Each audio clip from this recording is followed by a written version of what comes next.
जय श्री हरि, जय श्री राधे। निर्जला एकादशीको व्रतकथा महात्म्य लिएर म टिका पौडेल आज हजुर समक्ष उपस्थित भएको छु। ज्येष्ठ शुक्ल पक्षमा पर्ने निर्जला एकादशीको पूरा व्रतकथा महात्म्य जस्तो यहाँ पुस्तकमा राखिएको छ, जस्ताको तस्तै हजुर समक्षमा राखिनेछ। वर्षमा 24 वटा एकादशी पर्ने गर्दछन्। बीचमा कोही बेला अधिक मास परिरहेको बेलामा अथवा पुरुषोत्तम मास परिरहेको बेलामा 26 वटा एकादशी पर्ने गर्दछन्। प्राय भगवान श्रीकृष्णले महाराज युधिष्ठिरजीलाई एकादशीको व्रतकथा महात्म्य श्रवण गराउनु भएको छ।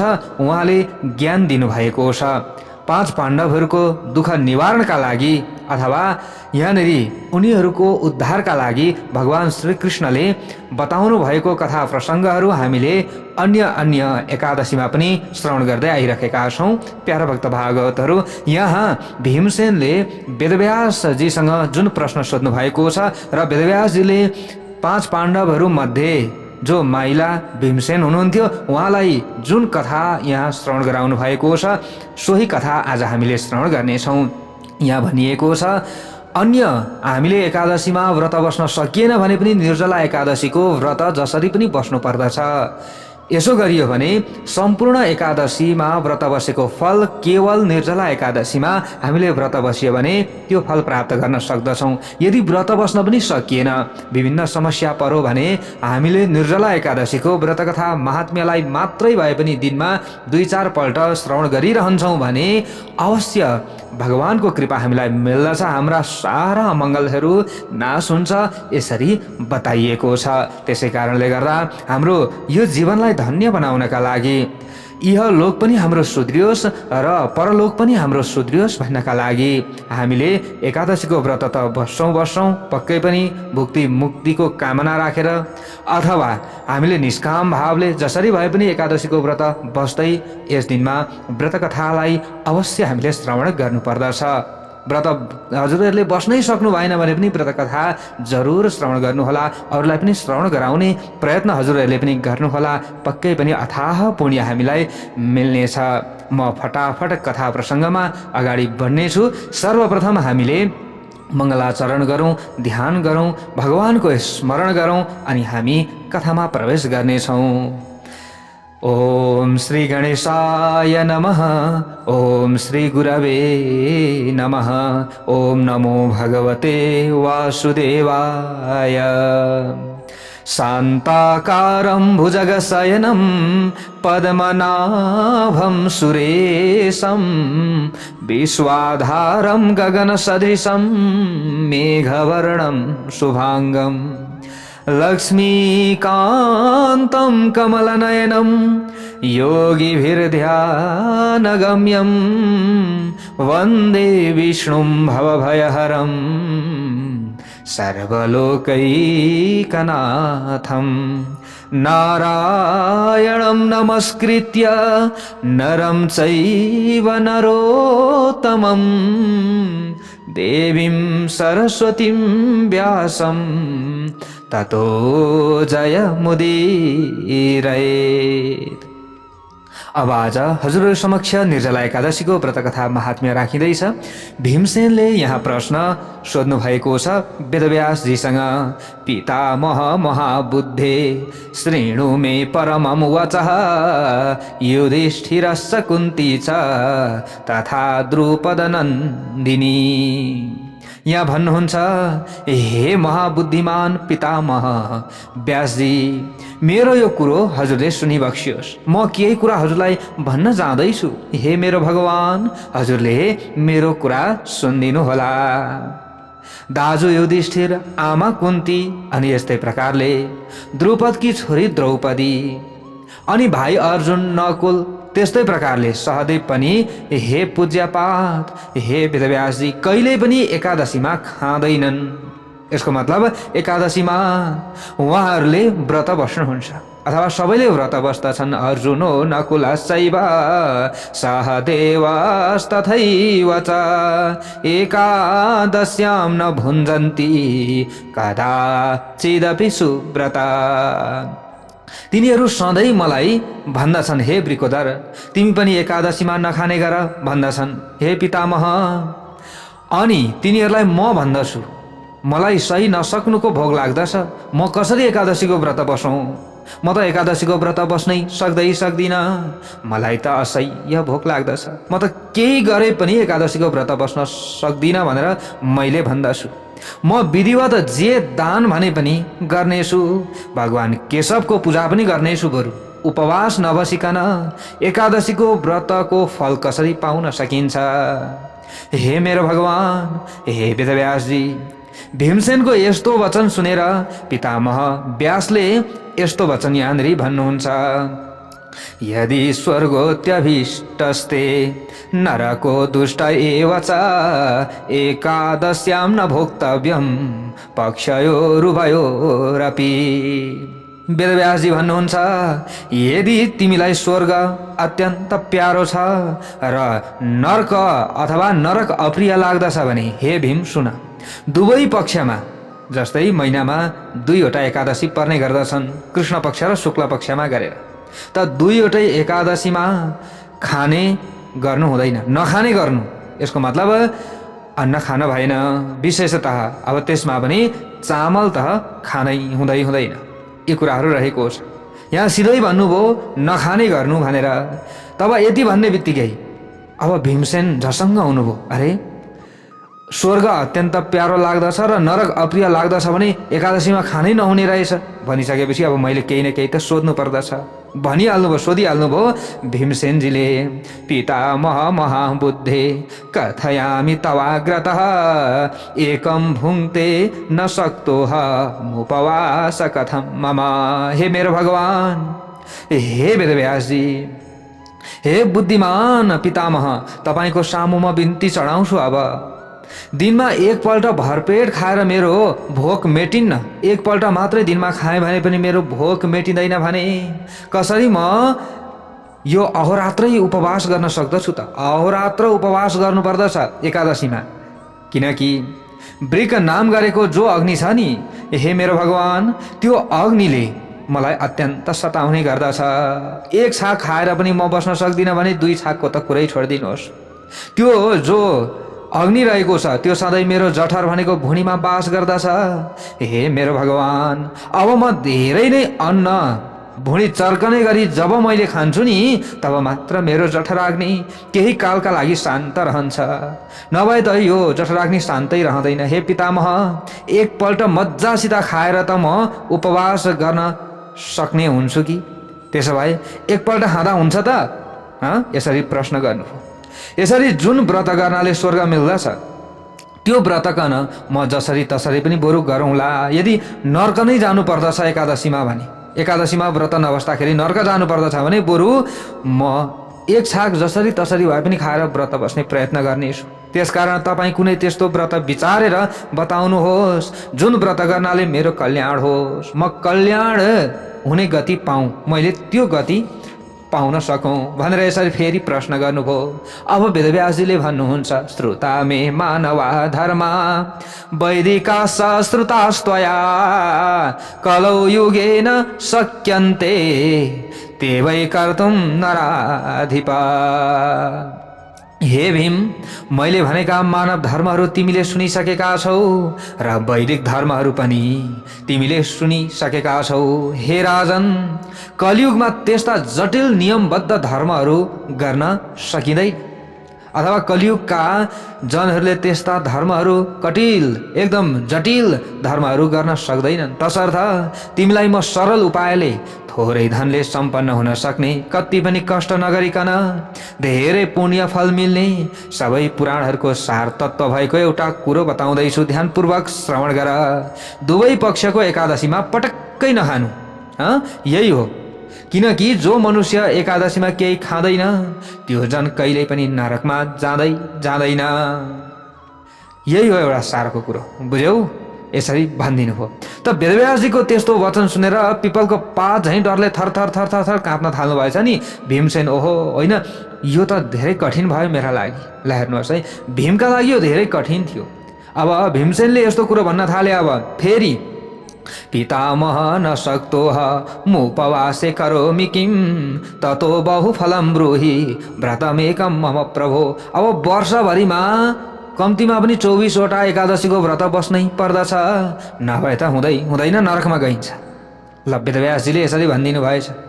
अब भीमसेनले यसो विचार गर्नुभयो, वर्षभरिमा महिनामा 2 चोटि भोकै बस्नुभन्दा त बरु वर्षभरिमा 1 चोटि मात्रै बरु भोकै बस्न सके पनि हुन्थ्यो नि त। त्यो भए त बरु मरितरी जसो भए पनि व्रत बस्न सकिन्थ्यो होला भन्ने विचार आयो अब भीमसेनलाई। ल हेर्नुहोस् है, भन्नुभयो हे पितामह अब म के गरौँ त, उसो भए म उपवास बस्नमा असमर्थ छु।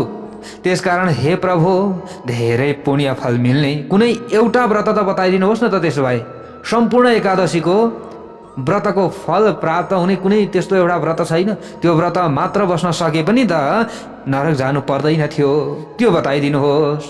यति भनेपछि अब वेदव्यासजीले अगाडि गएर भन्नुहुन्छ, वृषस्थे मिथुनस्थे वा शुक्ला एकादशी भवेत् ज्येष्ठ मासे प्रयत्नेन सोपस्या जलवर्जिता। वेदव्यासजी भन्नुहुन्छ वृष राशिमा अथवा मिथुन राशिमा सूर्य रहेको जेठ महिनामा जो शुक्ल एकादशी हुन्छ त्यसलाई निर्जल रहेर व्रत गर्नुपर्दछ।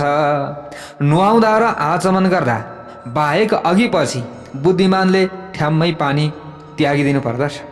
नुहाउँदा अलिअलि मुखमा पर्ला, आचमन गर्दा थोरै पानी पर्ला, त्योभन्दा बाहेक त्यो एकादशीमा पानी पिउन हुँदैन। आचमन गर्दा पनि 1 मासा सुन जति अर्थात् 1 मासा सुन डुब्न मात्र सक्ने जल आचमन गर्नुपर्दछ, घाँटीभन्दा तल जानु भएन। यस्तो यो आचमनलाई शरीर शुद्ध पार्ने पवित्र कहिएको छ हे भीमसेन। तसर्थ हत्केलालाई गाईको कान जस्तो आकारको बनाउनु, त्यसमा मासाभर पानी राखेर जल पिउनु अथवा अचाउनु पर्दछ। त्योभन्दा थोरै वा धेरै पियो भने त्यो आचमन सुरा अथवा रक्सीपान समानको हुन्छ। अन्न त झन् खाँदै खानुहुन्न, नत्र व्रत भङ्ग हुन्छ। एकादशीको उदयदेखि द्वादशीको उदय नभएसम्म त्यसरी पानी त्यागेर व्रत गर्यो भने बिना श्रम नै 12 एकादशीको व्रतको फल त्यसले पाउँदछ। भनेको 12 महिनामा पर्ने एकादशीको व्रतको फल त्यही एकादशीमा उसले प्राप्त गर्दछ। प्रभाते विमले जाते द्वादश्याम स्नानमाचरेत् जलम सुवर्णम दत्वा च द्विजातिभ्यो यथा विधि। अब भोलिपल्ट बिहान छर्ल्याङ्ग उज्यालो भएपछि मात्र द्वादशीमा फेरि नुहाउनु पर्दछ एकादशीभरि। यसरी आफूले उपवास बसेर अनि विधिपूर्वक ब्राह्मणलाई शीतल सुगन्धित जल अथवा सुनदान गरेर मात्र त्यो संयमी व्रतीले कृतकृत्य भएर ब्राह्मणहरूका साथ भोजन गर्नुपर्दछ। ब्राह्मणलाई भोजन गराएर मात्र भोजन गर्नु पर्यो। यस्तो व्रत गरेपछि जो पुण्य प्राप्त हुन्छ हे भीमसेन, त्यस पुण्यको फल सुन। अब यो पुण्यको फल सुन है, यो व्रतको फल सुन। 1 वर्षभित्र जति एकादशी हुन्छन् नि ती सबको फल निर्जलाको त्यस्तो प्रकारको व्रतले निसन्देह प्राप्त हुन्छ। यसमा कुनै पनि सन्देह छँदै छैन। संवत्सरस्य या मध्ये एकादश्यो भवन्ति वै तासां फलमवाप्नोति अत्र मे नास्ति संशय। यो मेरो कुरालाई साक्षात शङ्ख चक्र गदा धारण गर्ने भगवान केशवले भन्नुभएको हो। यो मैले जुन कुरा भन्दैछु नि यो स्वयं केशवले भन्नुभएको हो। सबै धर्मलाई त्यागेर केवल मेरो शरणमा पर भनेर उनै केशवले भन्नुभएको छ। एकादशीमा निराहार रहने मनुष्य सबै प्रकारका पापहरूबाट ऊ मुक्त हुन जान्छ। कलियुगमा द्रव्यको शुद्धि चाहिन्न अनि स्मार्त संस्कार पनि चाहिन्न। अरू विधि विधानको विभिन्न झन्झट आदि पनि चाहिन्न। यी विभिन्न विधि विधान आदि पनि गरिरहनु परेन। यो दुष्ट कलियुग लागेपछि वैदिक क्रियाकर्म त कहाँ छ र, सबै लुप्त भइसके। विधि पुर्याउँदैनन् व्यक्तिहरूले गर्दाखेरि पनि बिल्कुल लोप भइसक्यो। हे वायुपुत्र, बार बार त्यही कुरो दोहोऱ्याएर के हुन्छ र? केवल दुवै पक्षको एकादशीमा नखाने गर्नु यो श्रेष्ठ हो। तर जेठ महिनाको शुक्ल पक्षको एकादशीमा चाहिँ पानी पनि नपिकन व्रत बस्नु पर्दछ। खाने कुरै छैन, यहाँ पिउने कुरा पनि निषेध गरियो।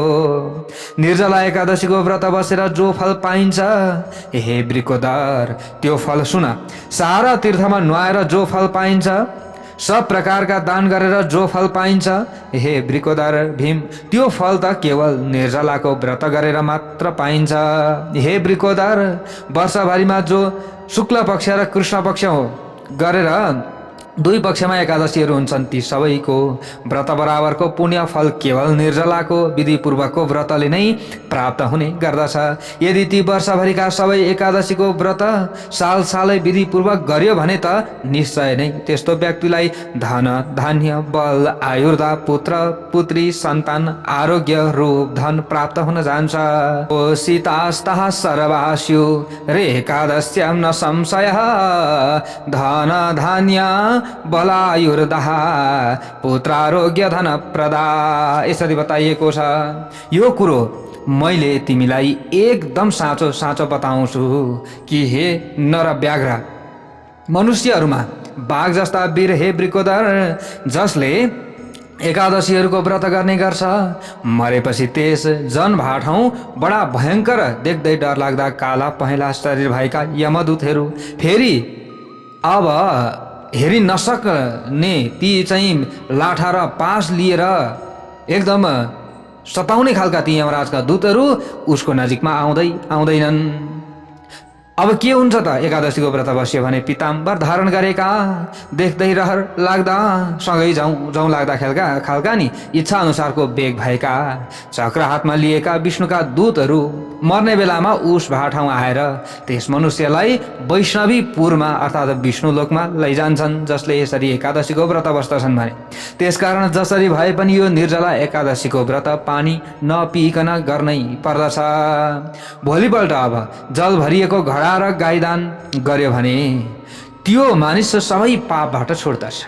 भोलिपल्ट द्वादशीको दिनमा नि हे वृकोदर, अघि कृष्णबाट उपदेश पाएर जसरी अरू पाण्डवहरू एकादशीको व्रत गर्दछन्, हे भोपाल राजन, त्यस्तै तिमी पनि सारा पाप शक्तिका लागि अथवा पाप शक्ति नाशका लागि कसै गरी भए पनि यो एकादशीको व्रत पूर्वक अथवा आफूले एकदम भित्रीबाट भक्तिपूर्वक हरिको पूजा गर्ने गर।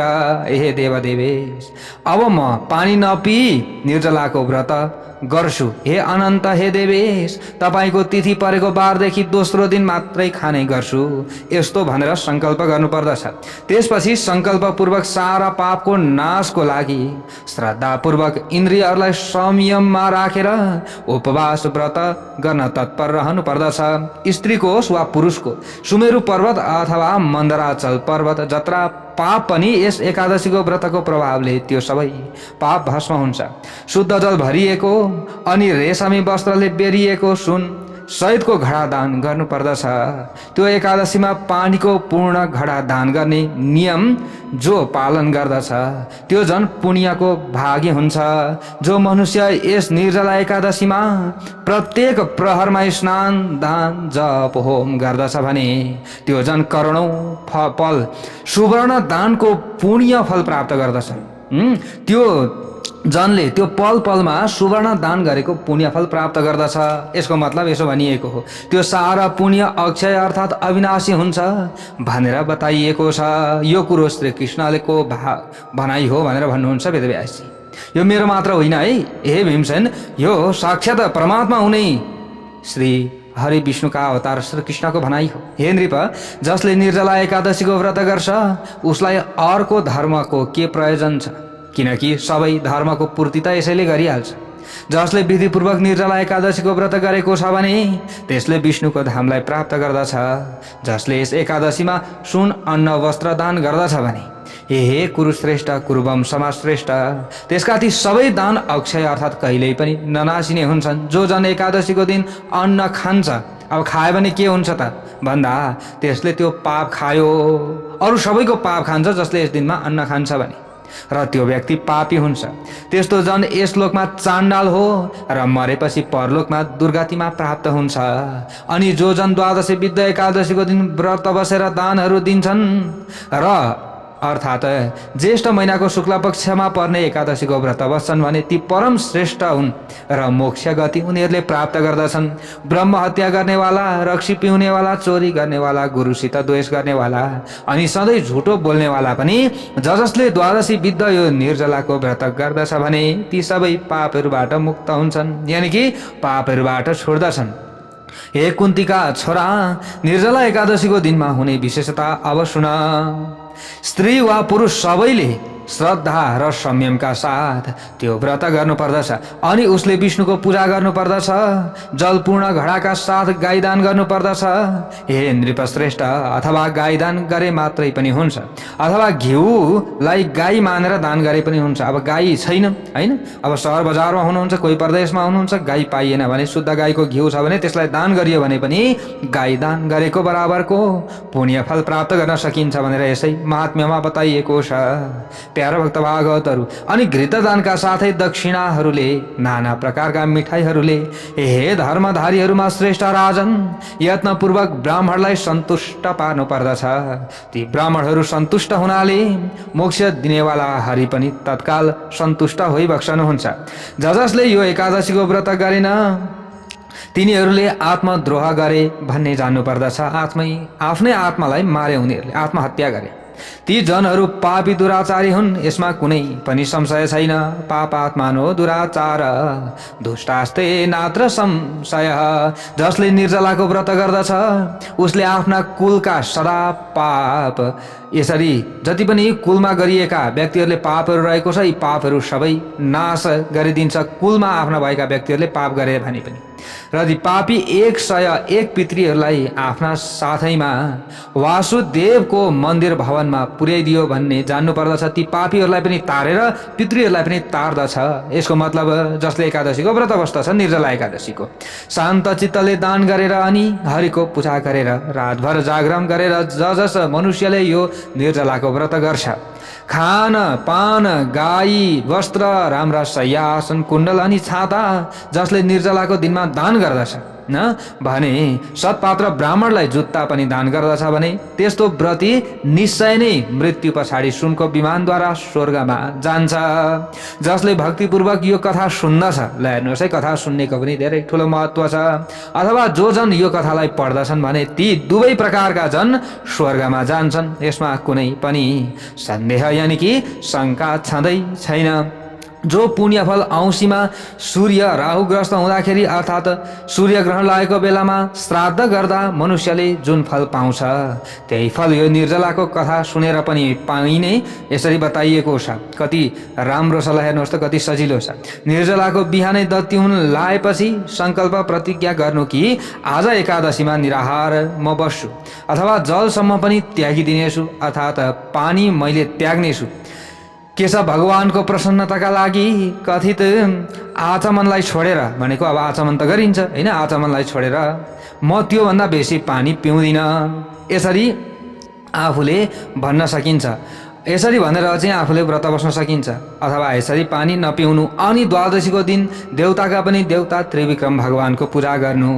पूजा गर्दा श्रीखण्ड चन्दनले, सेता फुलहरूले, बत्ती अनि जलद्वारा पूजा गरेर हरि भगवानलाई प्रसन्न पार्नु। यसरी विधिपूर्वक पूजा गरेर यो मन्त्र पढ्नु पर्दछ। यहाँनिर बताइएको छ, देव देव ऋषिकेश संसारार्णवतारक उद कुम्भ प्रदानेन नयमां परमां गतिम भन्नु पर्दछ। हे देवदेव, देवताका पनि देवता, हे ऋषिकेश, इन्द्रियहरूका संयमी, हे संसार रूपी समुद्रबाट पारी पुर्याउने मेरो भगवान, यो सम्पूर्ण घडादानको प्रभावले मलाई श्रेष्ठ गतिमा पुर्याइदिनुहोस्। हे प्रभु, वैकुण्ठ वास गराइदिनुहोस् भनेर यसरी प्रार्थना गर्नुपर्दछ। वेदव्यासजी भन्नुहुन्छ, हे भीम, त्यसपछि आफ्नो सावा गाँस अनुसार ब्राह्मणलाई अन्न, वस्त्र, छाता, जुत्ता, दान, नाना प्रकारका यस्ता चिजहरू जुटाएर यस्ता प्रकारका जल फल आदि सहित पूर्ण जलको घडा सहित दान गर्नुपर्दछ। यसो गरियो भने धेरै ठुलो पुण्य प्राप्त गर्न सकिन्छ। अरू पनि सकेको दान र विशेष गरेर जल धेनु दान, जलको पूर्ण घडा सहितको धेनु दान त गर्नै पर्दछ। त्यसपछि भोलिपल्ट ब्राह्मणलाई भोजन गराएर मात्र आफूले पनि मौन रहेर खाने गर्नुपर्दछ। खाँदाखेरि पनि बोल्नु हुँदैन। यस्ता प्रकारले जसले सारा पापलाई नाश पार्ने द्वादशी विद्या निर्जलाको व्रत गरेर द्वादशीका दिन ब्राह्मण भोजन गराउँदछ, त्यस्तो मनुष्य सारा पापबाट छुटेर अविनाशी स्थान पाउँछ।